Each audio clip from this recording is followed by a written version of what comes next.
So I finished for the at least fourth time, maybe even fifth time, The Quantum Thief by Hannu Rajaniemi, if I'm mispronouncing that correctly. It has to be my all-time favorite sci-fi series novels. So there's only 3 of them, and they're really short, like 350 words.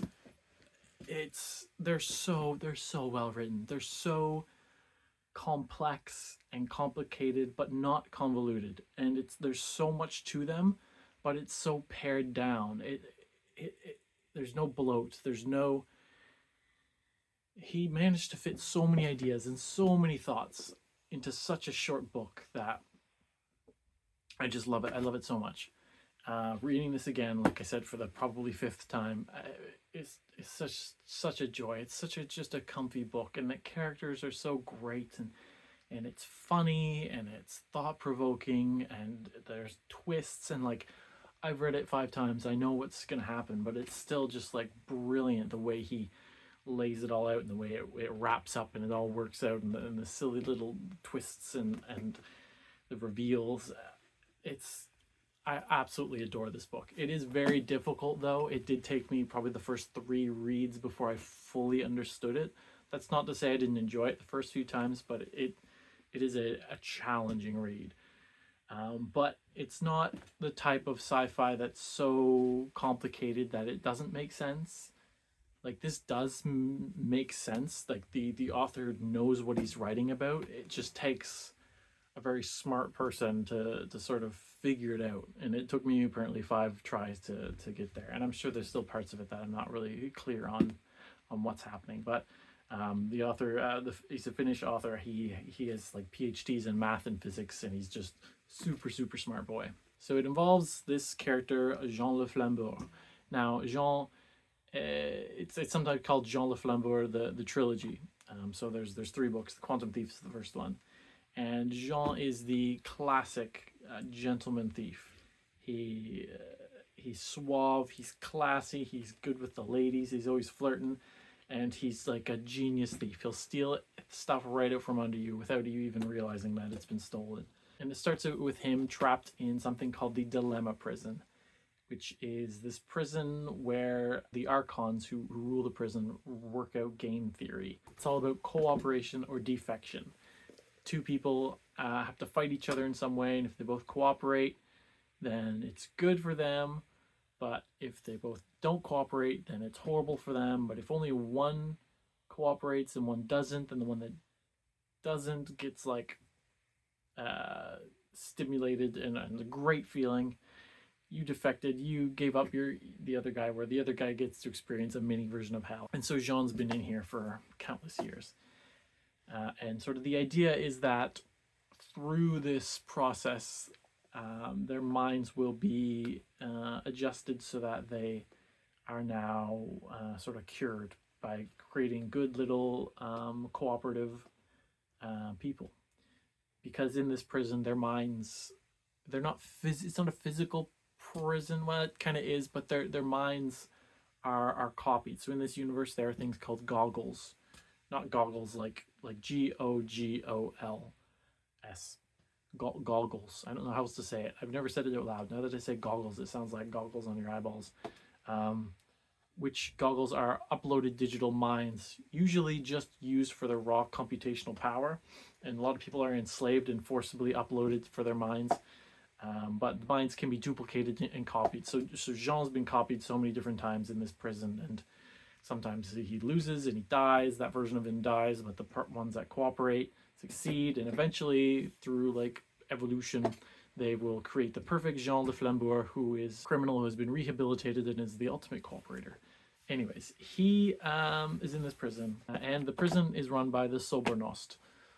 So let's talk about the Sobernost. Like I said, this book is super complicated. This is going to be a very long video, but I need to establish sort of the background of the system, the solar system. So we have the Sobernost, which is a Russian word. So all of the sort of weird technobabble words in this book are all references to real life things. Usually words in different languages: Finnish, Hebrew, and Russian, predominantly Japanese and French as well.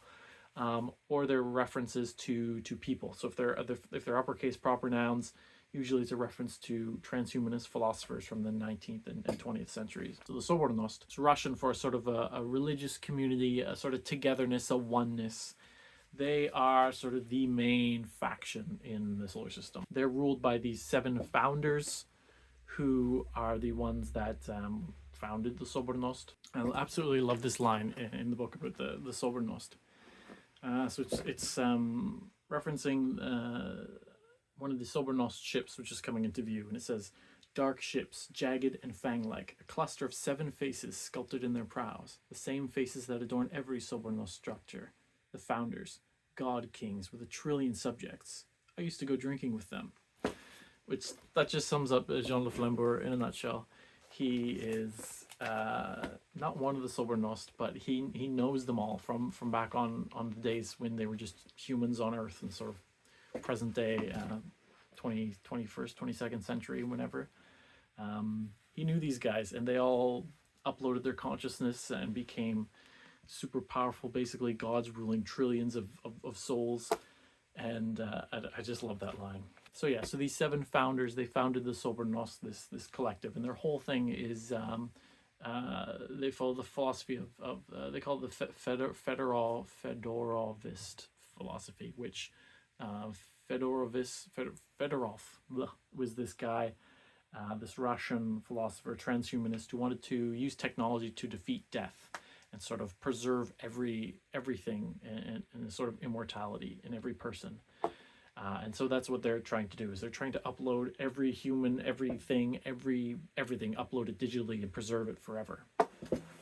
So these 7 founders, very unique personalities. They are members of copy clans, where there's the prime, who is like the original being, but then they can split off digital copies of themselves to run various things. And so they have like trillions of goggles, and they rule in these gubernias, which are like these giant planet-sized diamond supercomputer structures that house everything, and they're super powerful and so advanced. The technology in this book, especially in the second one, is very much bordering on fantastical magic, but it is still based in some sort of weird science and mathematics. So Jean gets broken out of prison by Mieli, if I'm pronouncing her name correctly. It's Finnish for mind, and they escape back to her ship, Perhonen, which is Finnish for butterfly, and her ship's really cute and has like its own sort of personality and voice and spirit and whatever, and they talk to the ship all the time. But while they escape, unbeknownst to them, a third person escapes from the prison. So Mieli, Jean, and this other thing, which turns out to be the All Defector, which comes into play later, not in this book, but the All Defector is this person, this creation from the Dilemma prison that always defects. It never cooperates with anyone. And so it's like really evil and mischievous and a bad thing. But that's just a note for later. So Mieli, she is not Sobornost, she is Ortian. So she's from the Ort cloud. They have a very Finnish culture, or even Sami culture perhaps. Like they have saunas, they pray to the Dark Man and Iluvatar, and I can't remember the name of the other like Finnish folk gods or pre-Christian gods. And she is like they live in like ice sort of asteroids at the far edge of the solar system. Very austere warrior culture. She's like very warrior-like. And she's working for the Sobornost, for a specific founder, the Pellegrini, the Josephine Pellegrini, also known as the Pellegrini, or sometimes called Pellegrini with a small p if it's talking about one of the many copies of her. And so the Pellegrini needs Jean to steal something. What that is, we don't quite know yet.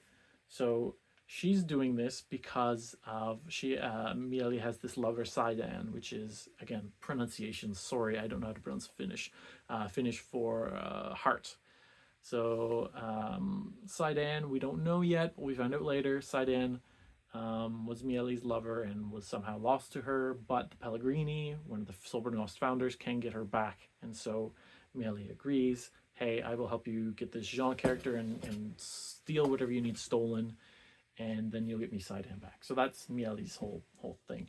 She also is sort of singular. She has never had her mind duplicated. So she is a unique individual, and that's part of her bargain with the Pellegrini, is like she will not have her mind copied. For her, that's very, it's almost a religious thing where she does not want her mind copied. Anyways, they break out Jean and they're like, we need you to steal something. And he's just happy to be out. He's been in there for who knows how long. He's escaped this version of him. Remember, there's many different Jeans out there. But he has escaped. However, he has lost all his memories. He knows that he's a thief and was a great thief, but the sort of all of his treasure and all of his reasoning and not reasoning, but all of his memories of his past heists and what he did and what he stole and all this stuff he has lost somehow. But because Jean le Flambeur is the super genius, he has hidden his memory from everyone in the universe, including himself. And so the only one who can find his own memories is himself. So that's this whole book, is him trying to find his memories and sort of get back in the groove of being the greatest thief of all time. And it is a theme of as we see sort of the history of Jean le Flambeur, that he is this sort of very narcissistic super thief, but then he tries to get better, but then something else tempts him and he has to go back out and steal again. And then he ends up in the prison and he sort of becomes reformed and he thinks he's a new person, but then that itch and he's got to go off and steal again and hurt the people around him. But then he gets better, and it's sort of that back and forth. And fascinating character, one of my favorite characters in like fiction. And so he's sitting there thinking, how can I get my memory back? And he has some wine with Mieli, and that sip of a wine, the sort of the smell sense sparks this memory in his head, something that he would never experience in the prison. He would never find wine in the prison. So there's no risk of it sort of being exposed to the prisoners, the prison guards, the archons. But he realizes, Mars, that's where we need to go. Before he gets to Mars, though, the prison escape doesn't go quite according to plan. I mentioned that the All Defector escaped. They don't really know about that yet. But the archons have detected, hey, they've broken out. We have to track them down. And so one of the archons, its sort of mind inside of this diamond bullet, manages to pierce into Perhonen and starts turning Perhonen into the ship into a prison, because that's what the archons do. They create these new dilemma prisons out of everything. And so Jean, being super smart, and because this body, he's been put in this new Sobernost body, which is like super technical and it's got all this smart matter, whiz-waz, who knows what, he convinces Mieli to give him access to his body, because he's still sort of a prisoner of Mieli. Enough access that he's able to take the sort of shard of this archon and, using virtual reality and augmented reality and whatever, trick it into thinking that it is creating a prison and existing in a prison, while it's actually not. It's actually in artificial reality. And then he like eats it and keeps it inside of his body, stored, sort of frozen, because he's a super genius and he can just figure that out within seconds while the ship's being torn apart. Anyway, so they're going to Mars. So Mars is unique. Like I said, this world is so complex. It's so well thought out. So allegedly, Mars had been ruled as a kingdom by the king of Mars and sort of a royal court. Think like 18th century, 16th century Paris or France. And they had been terraforming Mars for a long time, but the terraforming machines got out of hand. They become known as the Phoboi, which I'm not sure is a reference to either Phobos, the moon, that had been turned into a sun, a mini sun to sort of light up Mars, or Phobos, the Phoboi are called after the Greek, like phobia, like fear, because there's a whole bunch of restless machines that just want to eat and destroy everything. And so the only city on Mars that I know of, I think, is the Oubliette, which is known as the place of forgetting. Oubliette, like French. It's a very French place.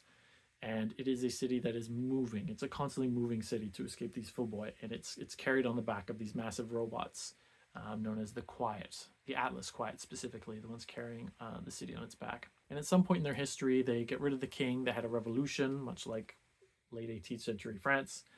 And now they're a sort of very democratic society where everyone sort of votes on stuff, and like not representative democracy, but true democracy, where they just sort of think something and it votes automatically, and so society just carries on. But like I said, the quiet, so these robots are controlled by human souls and minds, not souls. Um, so in the oubliette, time is currency. The currency is time. So you have a certain amount of time where you can exist as sort of fast and loose as an aristocratic noble of the oubliettes and spend all of your time and live gloriously. Once your time runs out, then you die, and your mind gets put inside a quiet, some robot servitor that exists to serve society, either carrying the city on their back, or paving the way for the city to walk, or fighting the full boy, or any menial task that any society needs. And then once you've served your time as a quiet, you come back and are reincarnated or rebrought to life, and can continue again. So that's sort of how they deal with immortality while still appreciating life. So they live forever, but they still have sort of cutoff points, where so it helps them appreciate life, and that's how life on the oubliette works. But in addition to that, because again, there's so many layers to the society, there is this thing called the exo memory. So everything in the city, in the oubliette, every thought, every event is recorded and stored in a sort of internet of memory. But access to these memories are limited. You have to have a certain sort of digital key to have access to those memories. And so people could sort of share memories with each other. So if you want to meet at a place, you share a memory of meeting someone at a place, and they remember back to you that, yes, I will meet you at that place. And then that way, there's this thing called givu. I want to say givulo, but it's actually a Hebrew word, so it might be gevulot. I'm not sure how Hebrew words are pronounced either. But gevulot is sort of this privacy sense. It's Hebrew for borders, where you can sort of raise or lower gevulot, which will cut off yourself from exo memory, so people literally can't see you. It's just sort of a blur. Sort of it's described as the mind slipping off the surface of things because you can't remember it, and if you can't remember it, you can't really perceive it, I guess is the theory. So it's like the world of ultimate privacy, while still being a sort of not anarchic democracy. I guess it is kind of an anacro democracy. But it is also hierarchical because there are the sort of the living and the quiet. Very interesting. Like, just a genius concept. I've never heard of anything like this. Anyway, so that's the oubliette. Oubliette meaning forgetting. And we have a sort of a counter to Jean le Flambeur on the oubliette. It is Isidore Beautrelet. So Isidore is a detective. He's like a college student. He's really young, but he likes to play the role of detective. He likes solving mysteries. And I mean, who's the perfect sort of foil to a gentleman thief is a genius detective. It's very Sherlock and Moriarty kind of. We're introduced to Monsieur Beautrelet while he's solving a goggle piracy case. So on the oubliette, in the oubliette, they have the issue of goggle pirates, who are Sobernost agents who are forcibly uploading people's minds to the cloud. So the Sobernost doesn't just straight up take over the whole oubliette because of their exo memory, which is super complicated coding, and it would just be a total mess to try and upload that directly. So they're just sort of trying to pirate people's minds. Anyway, so there's this chocolatier who has died, and within like an hour, Isidore's managed just to solve it, that it was his daughter's boyfriend who is a Sobernost agent, and he did it because he convinced her to do it. And the body, or the sort of the mind, has been the digital structure of the mind has been stored in the crystalline structure of this chocolate dress in the chocolate store, and he was going to have it shipped out, and that's how the mind was going to escape. And just like brilliantly deduces everything. And that's our introduction to him. We're also introduced to the wow, I've never said this word aloud. Zadakim, who are the sort of vigilante police force of the oubliette. They have sort of unique, sort of superhero almost personalities and outfits, and the one that sort of is mentoring Isidore is called the Gentleman. And they are, so Zadik is Hebrew, again, another Hebrew word for sort of religious healer or master or spiritual leader. Anyways, their whole thing is that they're trying to stop Gogol piracy cases, but they're also trying to combat the cryptarchs. So again, layers upon layers upon layers. So the cryptarchs are these sort of, I mean, the name suggests hidden ruler. They are these people or beings who are actually behind the oubliette, actually running things from the background, and they think that somehow exomemory has been hacked, and that these cryptarchs can control people's memories and thoughts with it, and so they're trying to combat them, and so they're using Isidore. They're sort of as a protege, because Isidore has never been quiet. He's never gone through that system, and so if anything has been altered in his mind, it has not yet occurred to him, because he's young, like actually young. And the Sadakim are, again, there's so much to this world. The Sadakim are backed up by the Zoku.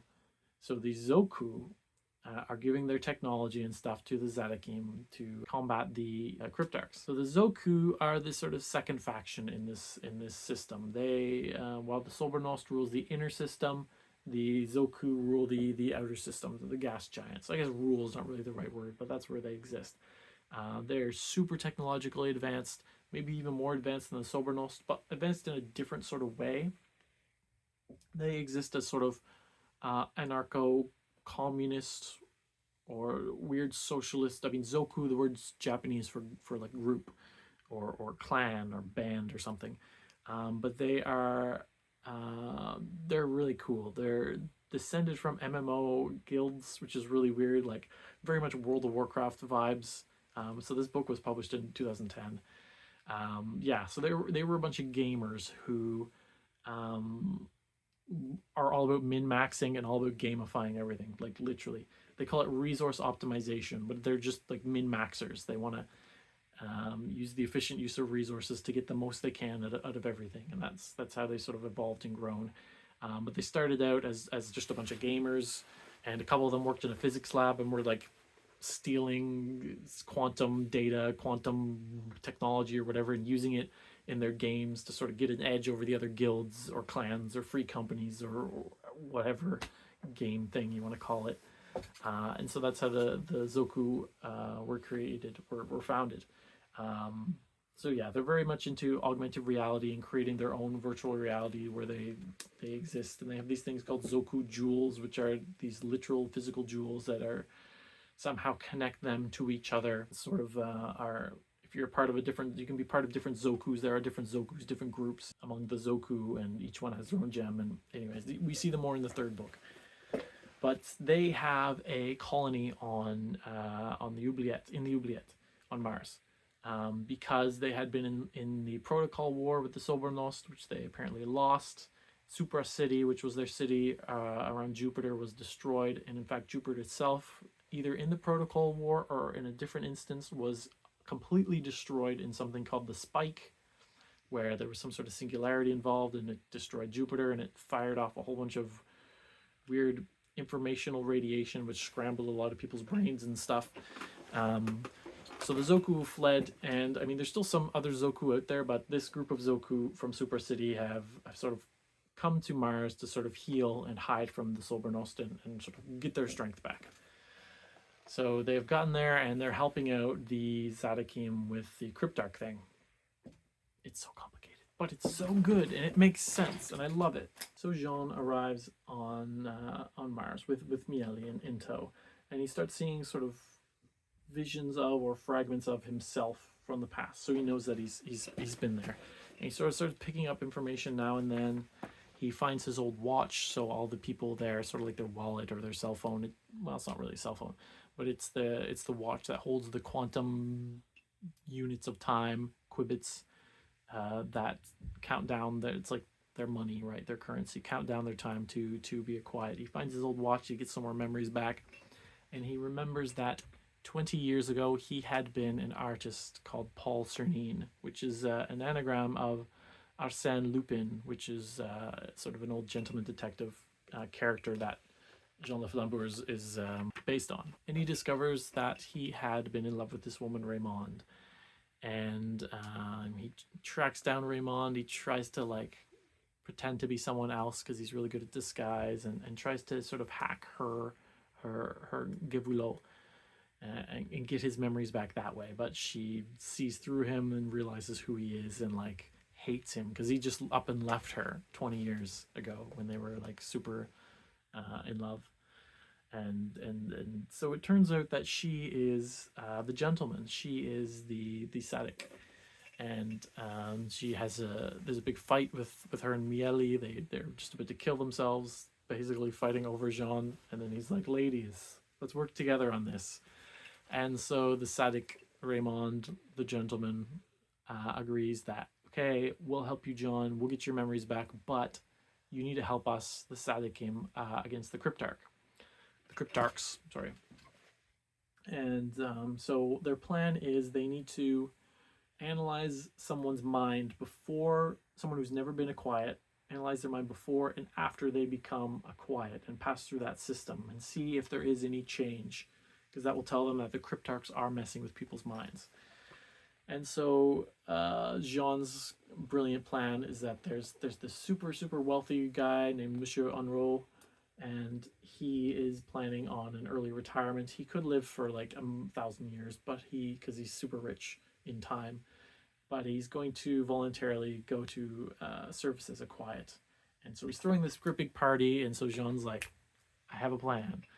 But before Jean does this plan, a mysterious letter arrives in Monsieur Unro's library, his like ultimate sanctum where no one could possibly break in. It says, "Hello, I'm Jean le Flambeur, the thief. I'm going to rob you at your party," or something like that. Like very flamboyant, very Jean le Flambeur. Except the thing is, Jean does not place this letter. And so it's like, there's something going on here. The Cryptarchs also talk to Jean and say, stop messing with us.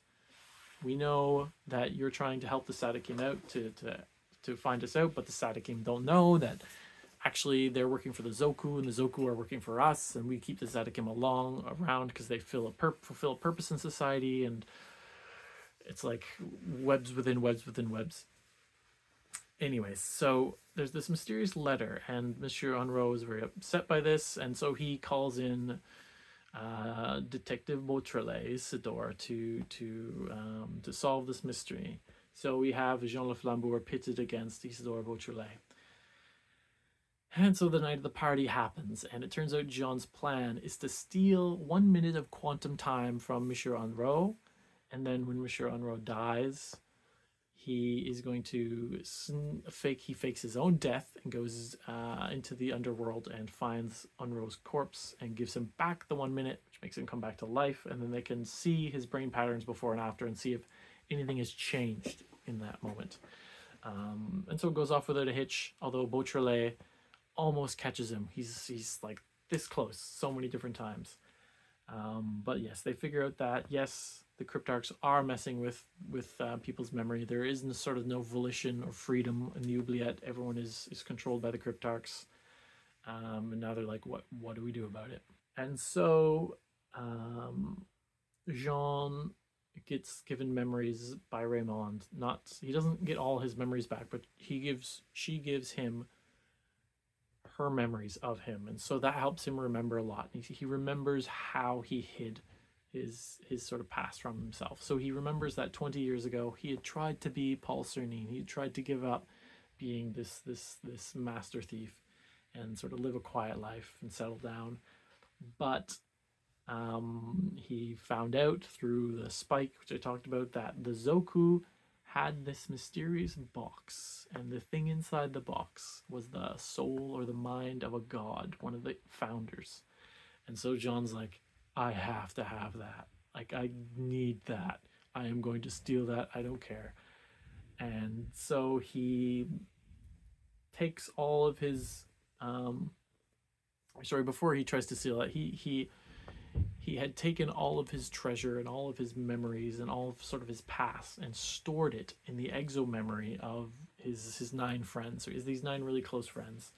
And so he sort of digitally stores it inside their brains in like a weird way. And he leaves himself a key, sort of two keys.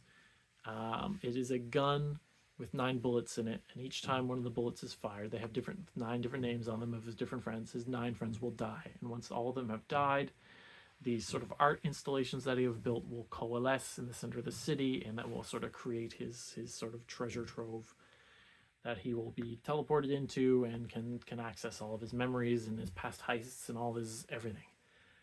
So he did that, but then he, like I said, he finds out about this box, and he's like, I need that box.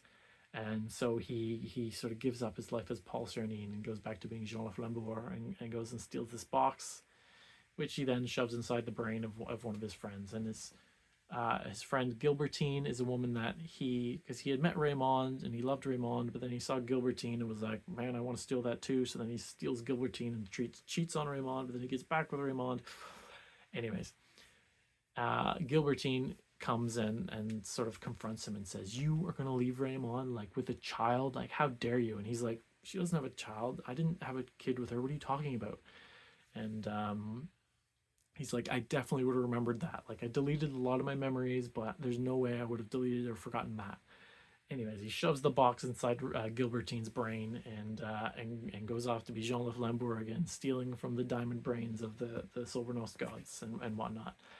And somehow he does something wrong that we find out in book 2 and ends up in the Dilemma prison, where he escapes with Mieli and starts this whole book. So that was sort of part of Jean le Flambeur's past, which is a fascinating thing. And so he goes to Raymond, he gets the gun, which is part of the key, and he realizes in order to get his past back, he has to kill all of his 9 friends. And I'm not sure if it's a permanent death or if they all just go to an early quiet and then the resurrection men bring them back. But there seems to be a cost to it. So to me, it feels like it's a permanent thing. And at this point, he throws the gun away, and he actually has changed. He has been sort of reformed by his time in the Dilemma prison. He just can't go through with it. And then the gardener, who's also in the maze where this is all happening, lets down his Gevelot and reveals himself to be Jean le Roi, so John the King. And then it's revealed that the sort of true history of the Oubliette, like I said, it wasn't complicated enough. So it turns out that there was no kingdom. The kingdom, let's start at the start. So criminals on Earth had their minds digitally uploaded, and sent to Mars, where they were piloting terraforming machinery, and their sort of sentence was to terraform Mars. The collapse happened, which is like this sort of collapse of society in which the founders, the Sobernost, rose, and the Zoku fled to the outer system, and sort of everything went bad. When that happened, all these sort of minds inside these terraforming machines sort of broke free of their prison. So Mars was supposed to be a new Australia, they call it, and started ruling the colony on their own. However, of course, there was a few of the Goggles who became rulers on their own, sort of the hidden rulers of society known as the Cryptarchs. However, they were all destroyed and taken care of by one certain Cryptarch, Jean le Roi, John the King, who makes himself king of Mars. Although he never actually wants to rule as a king out in the open, he just wants to sort of sit in the background as a gardener and watch his sort of garden thrive and sort of nip a bud here and there and overall control it, but from the shadows. And so that's what he does. He, using the panopticon, the sort of all-seeing controlling system of this prison, he turns it into the exomemory.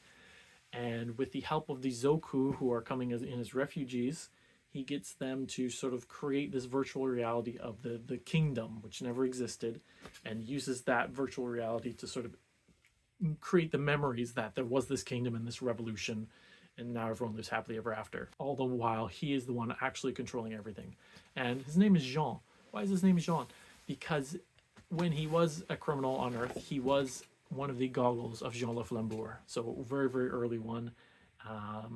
So Jean le Flambeur was one of the original ones to crack his sort of copyright code and was able to duplicate his mind. And one of those duplicates got caught, sent to Mars. And so he sort of is Jean le Flambeur, but not in a way. Anyway, Jean Leroy shows up, picks up the gun, and says, "Oh, if you won't do it, I will." And he sort of reveals that he always wanted what Jean le Flambeur had. So he was sort of trapped on Mars this whole time. And meanwhile, Jean le Flambeur was out sort of stealing from the solar system and being great. And so he's like, finally, I will have a chance to get all of your secrets and all of your treasure and everything. You don't want it, you're going to throw it away? Fine, I'll take it. He also reveals that when Paul Cernin, Jean le Flambeur, left 20 years ago, Jean Leroy was so sort of upset that he sort of pretended to be Jean le Flambeur, or pretended to be Paul Cernin, and impregnated Raymond. So Raymond did have a child with Jean, but not quite the Jean that she thought she did. Oh, and it turns out, of course, that child is Isidore Beautrelet. So Isidore's mother is the gentleman, is Raymond, and his father is Jean Leroy, who is sort of a Jean le Flambeur. So great, fun, crazy reveals. Boom. And Jean Leroy picks up the gun, fires it 9 times, killing all of Jean's friends and reforming this structure that him and Jean le Flambeur get sort of sucked into, and that's sort of his treasure trove. Meanwhile, Isidore Beautrelet, of course, figures all this out with his girlfriend Pixel. So he has this girlfriend who's one of the Zoku. He goes to the Zoku for help because when all this is happening, the city stops moving, the full boys start coming in, the voice, or Jean Leroy, the Cryptarch, starts using all of the people to sort of try and attack some people who have been inoculated against the Cryptarch. So the Sadakim and Jean le Flambeur, they actually found a way to stop people from being influenced by the voice. So some people are inoculated against it, some people are not. So there's a big fight going on in the city. Meanwhile, the full boy are pressing in. And at this point, Mieli, due to various reasons, is up in space. Jean has sort of escaped her. And so she says to the Pellegrini, like, look, let me go down and help. And she's like, no, this is an undercover operation. If the other Sobornos find out that I'm here, I'm in big trouble. There's no way I can do it. And Mieli finally says, you know, like, Jean has been my Koto brother, my sort of really close to him for so long. Despite all the problems with him, I will allow you to make a copy of me. You can create a goggle of me if you let me go down. And so she agrees to do so. And so Mieli and Perhonen go down and just lay waste to the full boy, team up with Raymond, and have a good old-fashioned fight. Meanwhile, Isidore convinces the Zoku. The Zoku are packing up. They're ready to leave. They're like, we stayed here for a while. We're strong again. We're healthy. We're ready to go back into the world. We're leaving the oubliette behind. And he's like, no, you have to stay and help. They're like, no, we're not going to. And then Pixel finally says, like, the one freedom that the Zoku still have is the freedom to leave. And so she rips out her Zoku jewel and agrees to stay behind and help Isidore. And this sort of changes the mind of all the Zoku. And so they all go out and start fighting the full boy. And Pixel and Isidore manage to teleport into Jean's secret treasure trove because of this ring that Jean has stole from Isidore earlier. And anyways, they manage to sort of free him. But then Jean Leroy kills Pixel, but of course she can come back later. Kills her temporarily. He's really weird when he sees Isidore here, and he's like, oh, my son, like, the prince should have the keys to the kingdom. And so he gives Isidore sort of the Cryptarch keys. So Isidore is the new sort of Cryptarch, or new king, because Jean Leroy plans on sort of leaving Mars and becoming Jean le Flambeur. Meanwhile, our Jean le Flambeur picks up Pixel's sword, which is sort of a very special sword and he can sort of detect everything in this virtual realm, and he detects, oh, I still have this Archon in my body. Archons turn everything they come in contact with into a dilemma prison. So he stabs himself with the sword, releasing the Archon, which turns the whole treasure trove and like Jean's memories and Jean's everything that Jean had been and had into a crystalline prison, keeping Jean Leroy inside there. So he managed to escape. So does Pixel and Isidore. Well, Pixel's dead, but she comes back later because, again, death is weird in this world. And but Jean manages to steal one thing from the treasure trove. It is, of course, the box, this Schrodinger's box, this mysterious box that he started this whole thing 20 years ago. And that's near the end of the book. He goes off with Miele. They're trying to open this box, but it's very difficult to open because, I mean, Schrodinger's box, the cat is both alive and dead. So if you open it, then the quantum states collapse and it becomes either one or the other. Anyways, the next plan is Jean's. He didn't get all his memories back, but he's like, I know we have to go to Earth next. So we still don't quite know what the Pellegrini wants him to steal. Also, I haven't even talked about the Pellegrini, but like I said, like Jean le Flambeur, he used to go drinking with the Sobernos founders, so he knows the Pellegrini. They've had sort of a relationship in the past, which they sort of have again using, well, the Pellegrini sort of possesses Miele's body, poor Miele. Yeah, and Isidore is sort of the new king. Raymond is. I'm surprised she's not dead. I thought she would have been one of the 9 that was killed when the bullets were all fired, but she's not dead. Like I said, there's so many things I could have potentially missed here. But it was sort of a successful heist, and Jean and Isidore have sort of a heart-to-heart where they're not quite father-son, but they kind of are. And at the very end of it, Jean's he's in Perhonen in the spaceship with Miele. They're leaving Mars, and he's like checking, and he can't find his watch, and he realizes that, oh, Isidore stole it, pickpocketed him off of him. So like father, like son, which is really cute.